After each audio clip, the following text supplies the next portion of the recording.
Bonjour et bienvenue. Hello and welcome. This is the third course in the 3-Minute French series, and it consists of lessons 19 to 26.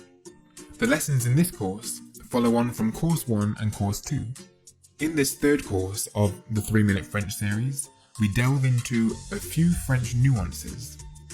We'll look at some new verbs and learn how they are used differently in French to how they're used in English. We'll also begin to look at a very useful tool for new language learners, directions. Learning how to ask for directions is invaluable because it will very often be one of the easiest ways for you to start to tune your ear into the French language. I'll give you a few tips on how to do this. The sentences in this course might seem a little longer than the ones we've been used to so far, but this is a great way for you to start to get your tongue around the French pronunciation. By saying long sentences to yourself over and over, you'll really be able to get to grips with speaking French. We'll also be learning lots of prepositions, new adjectives, and plenty of adverbs, plus some more vocabulary expansion sheets that will make our sentences amazing.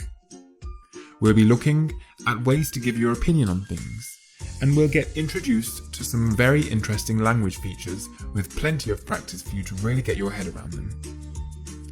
Finally, at the end of this course, you will find an extra section.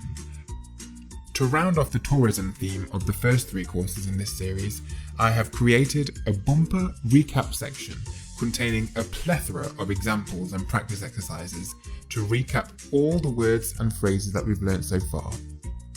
This course really rounds off the first 3 courses of the 3-Minute French series and gets you ready to move on to the next course, which will take your French to the next level. I hope you enjoy.